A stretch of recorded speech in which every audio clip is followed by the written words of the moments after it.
لال قلعے میں تو اس سے پہلے نہ اس کے بعد کسی کو نصیب ہوا، یعنی کہ وہ حوالہ دے رہی ہے کہ محمد شاہ رنگیلا جو تھا اس کی جو بائی تھی کوکلا بائی، جیسا پان وہ کھاتی تھی، یہ لال قلعے کی اب بات ہو رہی ہے۔ لال قلعے کے دونوں جو یہ پرسنالٹیز جو جن کے نام ہیں محمد شاہ رنگیلا بھی اور کوکلا بائی بھی، یہ لال قلعے کے لوگوں کی بات ہو رہی ہے کہ اس سے پہلے لال قلعے میں سے پہلے نہ اس کے بعد کسی کو نصیب ہوا، یعنی اس کا پان ایسا بے مثال تھا کہ نہ اس سے پہلے کبھی کسی نے ایسا پان کھایا تھا اور نہ اس کے بعد، یعنی کوکلا بائی جیسا پان کھاتی تھی اس طرح کا پان۔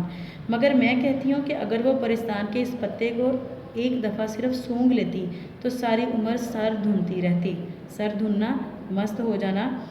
مشک و عنبر پڑے ہوئے کتھے، مشک و عنبر یہ خوشبوؤں کے نام ہیں، ٹھیک ہے، کتھے اور سچے موتیوں کے چونے کا پان بھی اس کے آگے بے حقیقت ہے۔ سچے موتی یعنی بالکل ہی قیمتی اور بالکل کھرے اصل موتیوں کے چونے کا پان بھی اس کے آگے بے حقیقت ہے۔ جب سانس لیتی تھی نئی سے نئی خوشبو کی لپٹیں آتی تھیں۔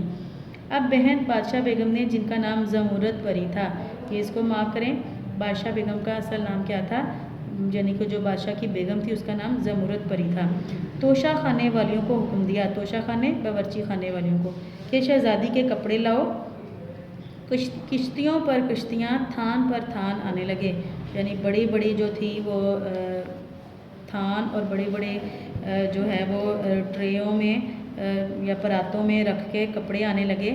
کپڑوں اور گوٹا کناری کو دیکھ کر میری تو عقل جاتی رہی۔ بڑی بڑی رانیوں شہزادیوں کے جوڑے دیکھے ہیں، نور بائی کی پشواس بھی دیکھی ہے۔ پشواس ایک لمبی پاؤں تک جو فراک ہوتی ہے جس میں سیروں جواہرات ٹکے ہوئے تھے۔ سیر اس کو کلو کو کہتے ہیں، سیر کلو سے کم ہوتا ہے وزن کی بات کی ہے۔ جواہرات یعنی ہیرے ٹکے ہوئے تھے، لگے ہوئے تھے اس میں، لیکن ان کپڑوں سے کیا نسبت، یعنی کہ یہ جو کپڑے تھے ان سے کہاں وہ مل رہے تھے، بالکل بھی نہیں مل رہے تھے۔ کجا دنیا کے کپڑے، کجا پرستان کے، کجا کہاں۔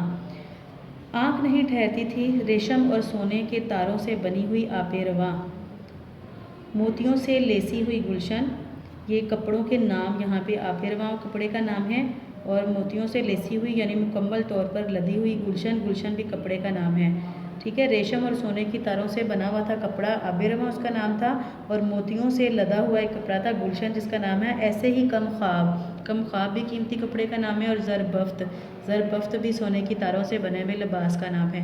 کہ دید نہ شنید کہ یعنی نہ دیکھا نہ سنا، گوٹا وہ کہ دنیا دیکھے اور اش کرے، اش کرنا بہت واہ واہ کرنا، تعریف کرنا۔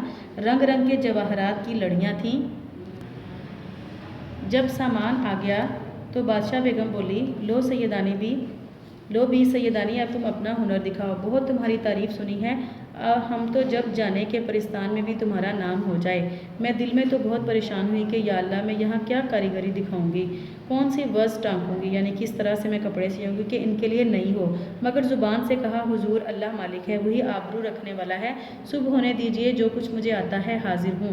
وہ ہنس کر بولی، سیدانی بھی پرستان میں نہ دن ہوتا ہے نہ رات، ایک ہی موسم اور ایک ہی وقت رہتا ہے، تم جب چاہو کام شروع کر دو۔ میں نے تعجب سے عرض کیا، تعجب حیرانی سے، تو کیا یہاں لوگ سوتے نہیں؟ کہنے لگی، یہاں سونے کا کیا کام، نیند پرستان میں نہیں آتی، ہمارا مشغلہ تو 8 پہر سیر سپاٹے ہیں، 8 پہر یعنی دن رات سیر و تفریح کرنا۔ پرستان سے جی بتایا تو دنیا والوں کے خوابوں میں چلے گئے۔ بہن میں نے دیکھا کہ واقعی نیند کا نام بھی آنکھوں میں نہیں، نہ پیٹ میں گرانی یعنی بھاری پن، نہ سر بھاری، نہ انگڑائیاں یعنی نہ جمائیاں، یعنی کہ جو نیند کے لیے ہمیں جو ضرورت ہوتی ہے، جس طرح نیند سے پہلے سستی ہوتی ہے، بالکل کچھ نہیں تھا۔ سوچا کہ کیوں لگائی جائے، قطر بیونت کا سامان تو موجود ہی ہے، یعنی قطر بیونت یعنی کاٹنے اور سینے کا۔ اللہ کا نام لے کر جوڑے کترنے لگی یعنی کاٹنے لگی، اور اسی وقت سے سینے اور ٹانکنے کا لگا دیا۔ ادھر میں ایک طرف بیٹھی ہوئی اپنے کام میں مصروف تھی، ادھر ناچنے گانے والی پریوں کے تخت اتر رہے تھے، ایک سے ایک ترہ دار شاندار، ایک سے ایک شوخ، اپنے فن میں استاد۔ نہ کانوں نے کبھی ایسا گانا سنا تھا، نہ آنکھوں نے ایسے ناچ دیکھے تھے۔ آوازیں تھیں کہ جیسے کوئلے مل کر کوکیں یعنی کوئلے مل کر گا رہی ہیں یا بول رہی ہیں۔ ناچ تھا کہ ہوا میں جیسے تتلیاں اڑ رہی تھیں۔ کیا پوچھتی ہو بیگم، خدا کی قدرت کا تماشا تھا، لیکن مجھے تو اپنی فکر تھی کہ کہیں جلدی کام نپٹے اور چھٹکارا پا کر گھر جاؤں۔ نپٹے یعنی ختم ہو کام، ذرا کی ذرا آنکھ اٹھا کر دیکھ لیتی اور اپنی سوئی چلانے لگتی۔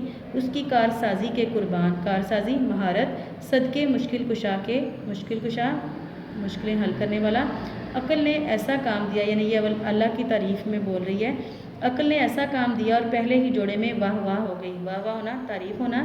شہزادی کا چہرہ بھی خوشی کے مارے پھول کی طرح کھل گیا۔ اب کیا تھا، میرے ہاتھ پاؤں میں گھوڑے لگ گئے، گھوڑے لگ جانا، کام جلدی جلدی ہونے لگنا، دنوں کا کام گھڑیوں میں ہونے لگا۔ کہانی بہت لمبی ہے، کہاں تک کہوں، جس کام کی آدمی دھن باندھ لینا، پکا ارادہ کر لینا، وہ ہو ہی جاتا ہے۔ آخر سارے جوڑے سل بھی گئے اور ٹک بھی گئے۔ کتنے دن لگے یہ کون کہہ سکتا ہے، وہاں دنوں کا حساب ہی نہ تھا۔ ہاں، اگر یہاں اتنا کام کرتی تو خدا جھوٹ نہ بلوائے میرے اکیلے ہاتھ پر 1 سال سے کم نہ لگتا۔ اس عرصے میں ساری پریاں، خاص طور پر شہزادی، مجھ سے بہت محبت کرنے لگی تھی۔ خالہ سیدانی کہتے کہتے اس کا منہ سوکھتا تھا۔ گھنٹوں میرے پاس بیٹھی رہتی اور مجھ کو سوئی چلاتے دیکھا کرتی۔ تم جانو، پاس رہے کا بڑا اثر ہوتا ہے۔ مجھے بھی اس کی بھولی بھالی شکل پر پیار آتا تھا، مگر دل کو کیا کرتی، یہ نگوڑا تو یہاں پڑا ہوا تھا، یعنی دنیا میں اس کا دل جو تھا وہ دنیا کی طرف تھا۔ دھیان، گھر کی یاد چین نہیں لینے دیتی تھی۔ ہائے، اپنا کھنڈلا پرستان میں بھی نہیں بھولا۔ کھنڈلا یعنی جھونپڑا یا چھوٹا گھر۔ آخر جب سارا کام ان کی مرضی کے مطابق ہو گیا تو میں نے کہا، حضور، خدا نے مجھے سرخ رو کیا، سرخ رو کامیاب کیا، مولا نے میری آبرو رکھ لی۔ سرکار کی شہزادی کی شادی اور شہزادی کو یہ جوڑے پہننے مبارک ہوں۔ اب لونڈی کو رخصت کیجیے۔ لونڈی یعنی غلام کو، باندی کو۔ بادشاہ بیگم بولی، سیدانی بھی ہمارا جی چاہتا ہے کہ شہزادی کی شادی دیکھ کر جاؤ۔ سچ کہوں، میرا جی بھربھرایا، یعنی تھوڑا نرم ہو گیا، مگر سوچا کہ سیدانی دیوانی ہوئی ہے، تو خاکی یہ آتشی، یعنی مٹی سے بنی اور یہ آگ سے بنے ہوئے زیادہ میل اچھا نہیں۔ میل یعنی ملنا جلنا، ملاپ کرنا۔ ذرا سی دیر میں بگڑ بیٹھی تو جلا کر خاک کر دیں۔ بگڑ بیٹھنا یعنی ناراض ہو گئی تو ختم کر دیں گی۔ بہاڑ میں جائے پرستان اور پرستان کی شادی، بہاڑ میں جائے یعنی جہنم۔ چل اپنے گھر چل، اور ہاتھ جوڑ کر عرض کیا، شہزادی کی شادی آپ کو جم جم نصیب ہو، یعنی بہت نصیب ہو، مجھے تو جانے دیجیے۔ یہ سن کر شہزادی کی آنکھوں میں آنسو بھر آئے۔ وہ بولی، سیدانی بھی تم کیوں جاتی ہو، ہمارا دل کڑتا ہے، یعنی جلتا ہے، نہ جاؤ، یہیں رہو۔ میرے کلیجے پر چوٹ سی لگی، یعنی کچھ دکھ ہوا اسے۔ بڑی مشکل سے اپنے آپ کو سنبھال کر بولی، سیدانی بھی تم پر واری، بیوی تم اپنا جی بھاری نہ کرو، تم بلاؤ گی تو 100 دفعہ آؤں گی، ایک دنیا نہیں چھوڑ سکتی، یعنی اچانک سے میں دنیا نہیں چھوڑ سکتی، مٹی مٹی میں خوش رہتی ہے۔ شہزادی تو کچھ خفا اور کچھ رونقتی سی ہو کر اٹھ گئی، یعنی رونے والی صورت بنا کر۔ بادشاہ بیگم بولی، اچھا بھی سیدانی، تمہاری مرضی، جاؤ، خدا حافظ، اور اسی کل موہے بکر گدے کو حکم دیا سیدانی بھی کو ان کے گھر پہنچا دے۔ خبردار جو راستے میں کسی قسم کی شرارت کی، اور دیکھو جو انعام و کرام سیدانی بھی کو بادشاہ نے دیا ہے وہ سب پالکی میں رکھ لینا۔ دل میں خوش اور ظاہر میں بسورتی ہوئی، یعنی منہ بناتی ہوئی سب سے رخصت ہوئی۔ وہی پریزاد جو مجھے پالکی سے اتار کر لائی تھی ساتھ لے کر چلی۔ پھاٹک کے باہر پالکی موجود تھی اور مردوں کسی وضع کا آدمی پاس کھڑا تھا۔ میں پالکی میں بیٹھی اور دم کے دم میں پالکی ہوا سے باتیں کرنے لگی، یعنی دم کے دم تھوڑی دیر میں۔ پالکی میں بیٹھ کر میں نے ادھر ادھر دیکھا کہ وہ جو پرستان کے بادشاہ نے انعام و کرام دیا ہے کہاں ہے، اندھیرے میں کیا نظر آتا۔ ہاتھوں سے ٹٹولنا شروع کیا، یعنی محسوس کرنا شروع کیا۔ ایک کونے میں بہت سے کنکر پتھر معلوم ہوئے۔ جل گئی کہ موئے جنات تھے نا، یہاں بھی دغا کیا، یہ ان کے گھر کا انعام و کرام ہے۔ خیر، جان بچی لاکھوں پائے، خیریت سے گھر پہنچ جاؤں تو جانوں بڑا انعام پایا۔ اور چپکے چپکے ایک ایک کر کے وہ کنکر اور پتھر پردے کی جھری میں سے پھینکنے شروع کر دیے۔ قاعدہ ہے کہ خوشی میں راستہ جلدی کٹ جاتا ہے، یعنی یہ بات سچ ہے کہ خوشی میں جلدی جلدی راستہ گزر جاتا ہے۔ آنکھ بند کرتے میں گھر آ گیا۔ ڈیوڑی میں پالکی رکھی گئی، چراغ جل رہا تھا، پردہ جو الٹا اور چراغ کی جوت جو پڑی، جوت روشنی، تو کیا دیکھتی ہوں کہ جنہیں میں کنکر پتھر سمجھ رہی تھی جواہرات ہیں۔ بڑے بڑے تو میں نے سب پھینک دیے تھے، 2-4 ننھے منھے سے باقی تھے۔ سر پیٹ لیا کہ اتنی دولت کھوئی نگوڑی، پھینکنے کی کیا ضرورت تھی، ایسا ہی تھا تو گھر آ کر پھینک دیتی۔ لیکن بہن، تقدیر کی کھوٹ کہاں جاتی ہے، یعنی تقدیر کی خرابیوں کہتی میری قسمت تھی جو میں نے سارے جوہرات پھینک دیے۔ نصیب میں تو پتھر بھی نہ تھے، ہیرے لال زمرد کیوں ملتے۔ ایک ایک پیر من بھر کا ہو گیا، یعنی کہ اسے قدم اٹھانا مشکل ہو گیا۔ صرف 4 نگینے رہ گئے، وہی لے کر بڑی مشکل سے اتری۔ گھر میں جو پہنچی تو بونٹ پلاؤ جیسا چھوڑ گئی تھی ویسا ہی دم پر لگا ہوا تھا۔ بڑی بھی پکانے والی مغرب کی نماز پڑھ کر دعا مانگ رہی تھی۔ دعا مانگ چکی تو انہوں نے پوچھا، بیگم کیا راستے میں سے الٹے پاؤں آ گئی، خیر تو ہے؟ میں نے دل میں کہا، لیجیے، یک نہ شد دو شد، یعنی کہ ایک مصیبت نہیں دوسری بھی مصیبت۔ پرستان میں خدا معلوم کتنے مہینے لگ گئے اور یہاں ابھی چاولوں کو دم بھی نہیں آیا، اور بڑی بی سے بولی ہاں بی بھوک لگی ہوئی تھی اور کچھ جی بھی ٹھیک نہ تھا، راستے ہی سے آ گئی، اب انشاءاللہ کل جاؤں گی۔ انشاءاللہ یعنی اگر اللہ نے چاہا تو۔ دہلی کی چند عجیب ہستیاں یہ اس چیپٹر کا ماخذ ہے۔ اب اس میں آپ نے جتنا یہ اس کی ریڈنگ ہوئی ہے پیج نمبر 32 سے 36 تک، اس کا آبجیکٹیو بھی کریں گے اور ساتھ میں ورڈ میننگ بھی آپ نے ریمیننگ